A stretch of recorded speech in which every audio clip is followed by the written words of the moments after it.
too much? Yeah, but you throw some force behind it. You can. It's the trade-off. With those knots on the end, the trade-off. That can be, you catch somebody with that, it could be the difference. You could. Guys, is like probably one of the earliest primitive weapons. And the reason why you don't want to have it too big is because you lose speed, all right? So how we're going to hold this is about a fist length from the end, like this. This is our grip. And why this is important is because, come here, Raj. Not only am I going to use this part as my weapon, but I want to use the whole stick as my weapon, okay? So for the tip, when you hit someone, you want to hit them with the last 3 inches, okay? So we can obviously use this to attack, okay?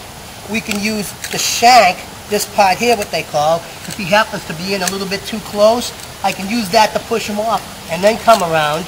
I could get behind him, use them as different kind of arm levers to control them like that, this way or this way, okay? And we can use the butt, so I can actually hold them in if I want to headbutt them and get into a little bit more close quarter range. Diagonal down, it's an angle 1. See how I keep it close to my body? I'm not doing this. I'm keeping it tight, and what causes the whipping motion isn't my arm going like this, it's my body. See that? Just to get a feel for it. Yep. Light. Quick. So you can have speed.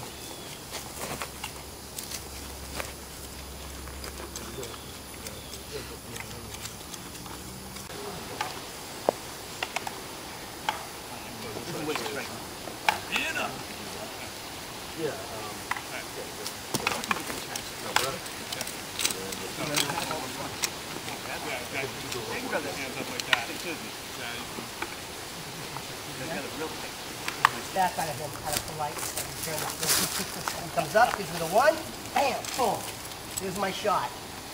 Okay, so I'm zeroing off, getting out of the way. As he comes up, I smash the hand, control the weapon, and then from here I just whip my body right into him. If he decides to block it, he busts the arm. I do it to Roger. Roger blocks it, controls my hand, and returns the strike. Good grip. Good grab. Don't let me get that friggin' thing free. Man up today, okay?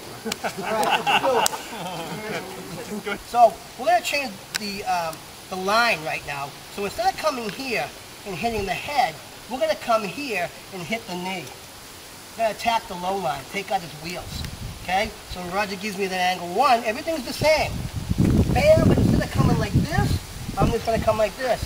Bam, boom, right on that knee.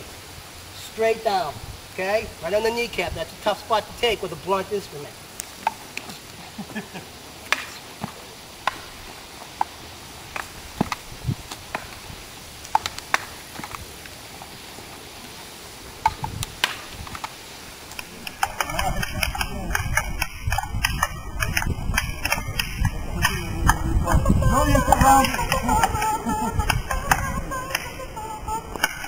Edge weapon, stick, the concept is the same. I want to set up an I formation, okay?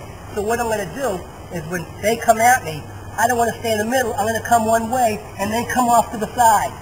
So we're fighting, and he's trying to get me, and I'm always saying, you keep your right foot here, yeah. Or I might just break off and stop playing on his end. And then come back to Roger on his end. Come back always see what that does. This momentum right here. I always want to get here.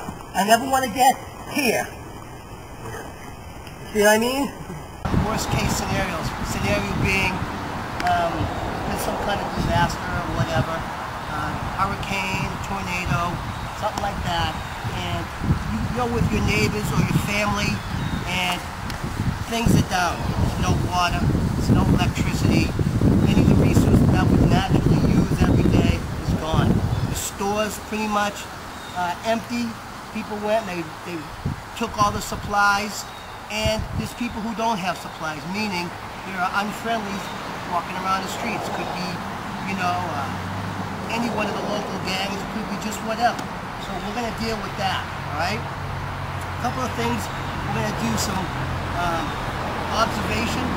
We're going to do some scouting. And we're going to basically move a group of guys from one place to the other, all right? Now, we are kind of lucky because we have a gentleman here that was down in Katrina. So he actually saw firsthand what I'm talking about, okay? He was also 82nd Airborne, so he's got some military experience.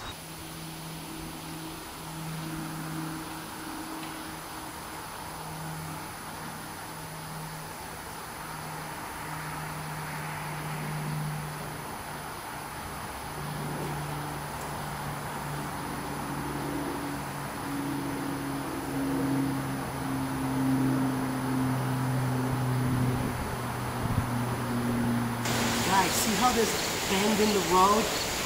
You can't see around that bend. It's important for the point man to get up there and look around that to make sure that we're not walking into something.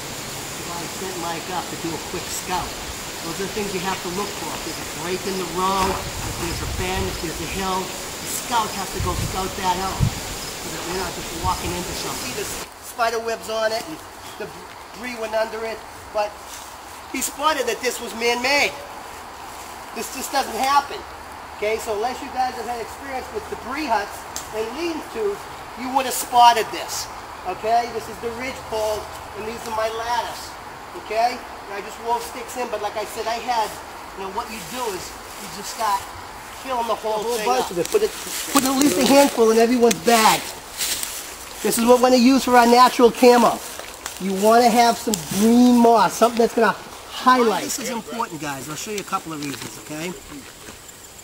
One, because this is a great coagulator for wounds. If you're bleeding a lot, this yarrow plant stuffed in the wounds is awesome. Okay, it stops bleeding. Okay, you can also grind this up and use it as a tea.